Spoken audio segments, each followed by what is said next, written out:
Bonjour à tous, je suis Bruno Gosselin, expert de la communication d'influence et directeur de l'Institut supérieur des élus, l'ISE. Dans cette vidéo, je vais vous donner 5 secrets pour devenir une star de la communication politique. D'abord, un grand merci à tous.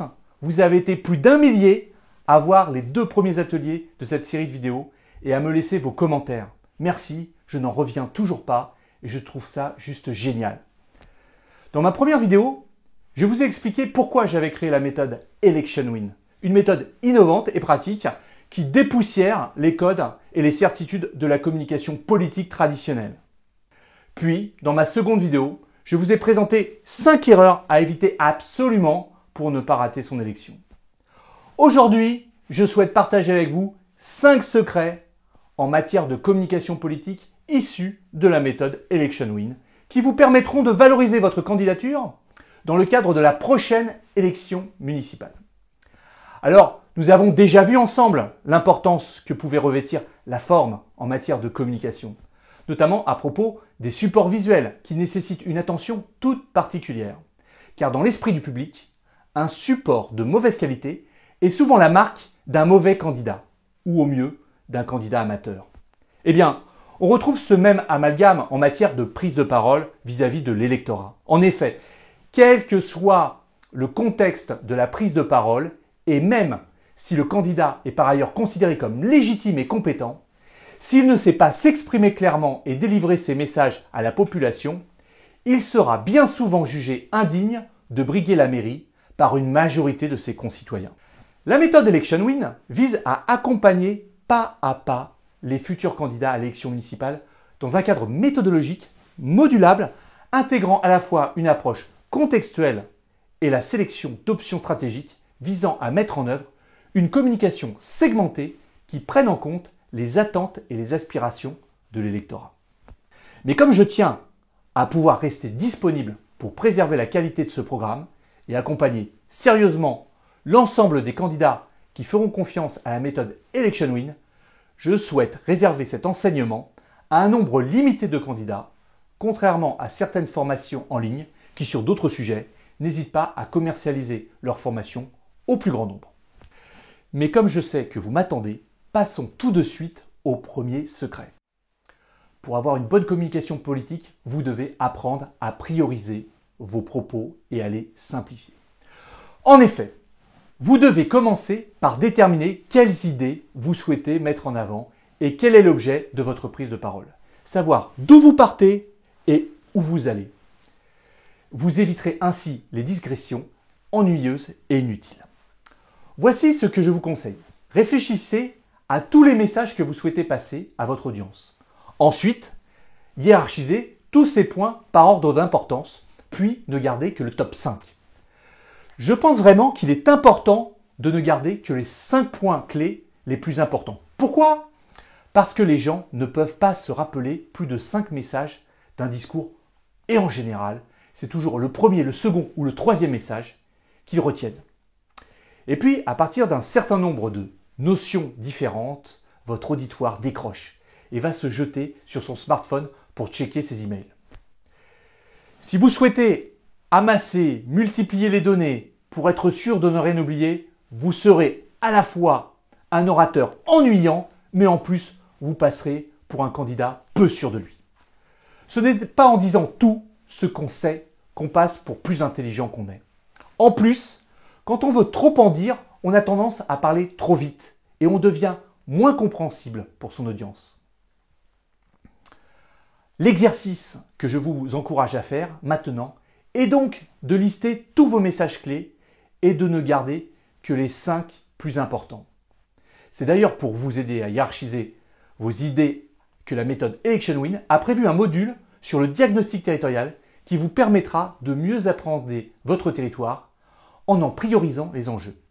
Enfin, en matière de communication d'influence politique, je vous préconise la mise en œuvre de la règle dite du SGR, qui signifie simplifier, grossir, répéter. Simplifier, c'est prioriser. Grossir, c'est exagérer. Et répéter, c'est reformuler. Maintenant, nous arrivons au deuxième secret qui est de savoir raconter des histoires, le fameux storytelling.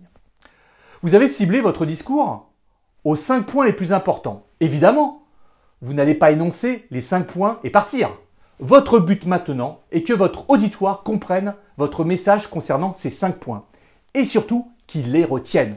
Et pour cela, la meilleure méthode est d'avoir une histoire à raconter pour chacun de ces points. C'est ce qui va faire la différence entre un orateur moyen et un bon orateur.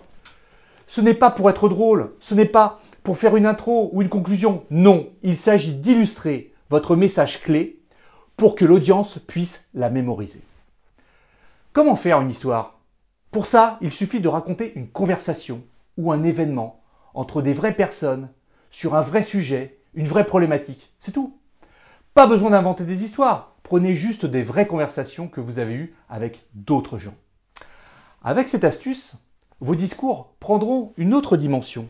Dans toutes les réunions publiques que vous organiserez, vous deviendrez un intervenant intéressant, attractif, celui qui captive son auditoire, pas celui qui pousse les gens à checker ses emails au bout de 2 minutes car ils s'ennuient. Nous verrons d'ailleurs dans la formation Election Win comment organiser une réunion publique, comment animer une rencontre de proximité. Mon troisième secret est de privilégier la reformulation dans vos échanges avec la population. Vous n'êtes pas sans savoir que les électeurs aujourd'hui sont de plus en plus méfiants vis-à-vis des élus et de la politique en général.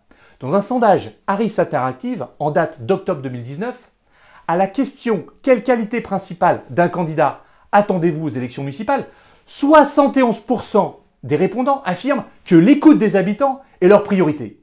Ce sondage met en exergue le rejet des discours idéologiques et politiques unilatéraux qui assènent banalité et vérité et l'attente grandissante des électeurs en matière de prise en compte de leurs propositions. Pour répondre à ce contexte de défiance et éviter les promesses hasardeuses, rien de mieux que de revenir au guide des bonnes pratiques du Parti communiste français de l'après-guerre. Il préconisait déjà la technique de la reformulation dans tous ses échanges de campagne avec les électeurs. Alors, comment me procéder, allez-vous me dire? Eh bien, rien de plus simple. Vous allez inviter l'électeur à s'exprimer sur la thématique de son choix et vous allez simplement reformuler ce qu'il vient de dire de la manière suivante.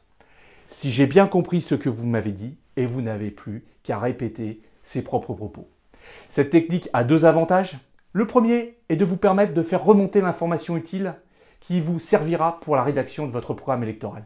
Et le second, de contenter un électeur qui se sent à la fois valorisé et pris en considération par le candidat.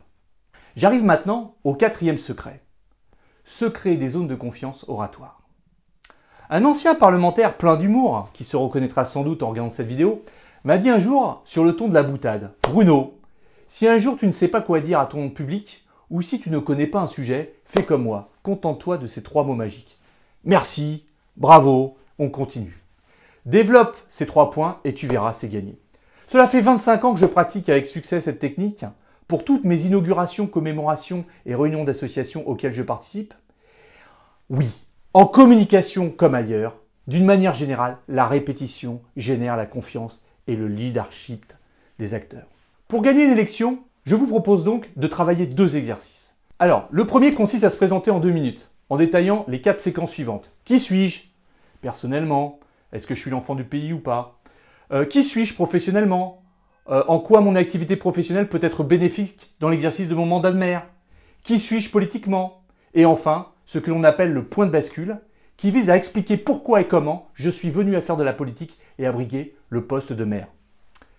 Cette première zone de confiance vous sera essentielle dans le cadre de votre campagne électorale. Elle vous humanisera aux yeux de la population et sera très utile dans les exercices de porte-à-porte ou à l'occasion d'une réunion publique. Il vous suffira alors de commencer toutes vos interventions par « Et pour ceux qui ne me connaissent pas encore, je vais me présenter en quelques mots » et de replacer votre zone de confiance. La seconde zone de confiance importante pour une élection municipale consiste à présenter son projet pour sa ville ou son bilan en 5 points de manière automatique, sans qu'il n'y ait même plus à réfléchir. Certains partis n'hésitent d'ailleurs pas à appeler cette pratique la mitraillette factuelle. Maintenant que vous avez priorisé les 5 points importants de votre discours, vous avez vos histoires en tête, vous savez comment débuter votre discours, alors comment avoir l'air confiant si vous n'avez pas l'habitude et que vous vous sentez stressé ou nerveux? Le secret pour gagner en confiance, quand vous parlez, c'est de vous entraîner en amont en vidéo. de regarder ensuite la vidéo, de vous corriger et de recommencer jusqu'à ce que vous aimiez la manière dont vous parlez, que vous vous trouviez à l'aise. Rien de plus facile aujourd'hui. Avec les smartphones, tout le monde a une caméra dans sa poche. Quand vous envoyez une lettre, vous corrigez les erreurs, les fautes de grammaire et d'orthographe, en vous relisant avant de l'envoyer. Et bien là, c'est pareil. Vous devez corriger votre façon de vous exprimer avant d'aller devant un public. Est-ce que vous parlez trop vite, pas assez fort, etc. Tout ça, ça se voit et ça se corrige en se filmant, tout simplement. Cette astuce vous sert pour préparer vos meetings, vos rencontres publiques, mais elle est aussi très utile pour préparer vos relations presse, vos passages médias, vos passages vidéo sur les réseaux sociaux ou autres. Préparer sa présence sur le web et les médias est également indispensable. Je ne peux pas vous en parler aujourd'hui, sinon cet atelier va être beaucoup trop long. Nous en parlons bien évidemment dans la formation Election Win que je vous invite à suivre. Alors, passons sans attendre au 5e secret. Comment bien préparer vos notes dans le cadre d'une prise de parole en public? 2 méthodes peuvent être préconisées. La première est destinée aux novices ou aux plus anxieux. Elle consiste à rédiger le texte sur un papier recto et à l'imprimer en police 18 pour en faciliter la lecture. Il est conseillé de rédiger des phrases courtes de moins de 15 mots et de préparer des respirations au milieu des phrases par l'insertion de simples marques horizontales. 1 trait égale 1 seconde, 2 traits 2 secondes et 3 traits 3 secondes de repos. Des astérix notés en marche permettront à l'orateur de relever la tête pour raconter 1 ou 2 anecdotes qui illustreront son intervention. La seconde méthode consiste à exposer une checklist de priorités sous forme de plan séquence ou même de réaliser ce que l'on appelle une carte mentale. Vous n'avez pas à mémoriser tout votre discours, vous devez juste savoir ce que vous voulez dire. On est évidemment plus naturel quand on ne récite pas ou quand on ne lit pas. Ne vous mettez pas de pression pour tout retenir. Utilisez vos notes qui ne doivent pas dépasser 1 page. Et en cas de difficulté, enchaînez les sujets et pensez à vos zones de confiance. Voilà, pour ce 5e et dernier secret. Je vais ouvrir les portes maintenant de ma formation Election Win mardi à 11 h. Soyez bien au rendez-vous. Je vous expliquerai le programme de la formation Election Win ainsi que tous les bonus qui vont avec. Merci d'abord infiniment d'avoir regardé cette série de vidéos. Que vous décidiez ou non d'ailleurs de rejoindre le programme, j'ai eu un réel plaisir de faire ces vidéos pour vous. Voilà ce que vous devez faire maintenant. Posez-moi en commentaire toutes les questions que vous avez sur le programme Election Win. En remerciement pour votre commentaire, je vous enverrai un lien de téléchargement de cette vidéo, car dans quelques jours, elle ne sera plus visible sur YouTube. Donc, à mardi à 11 h et à très bientôt.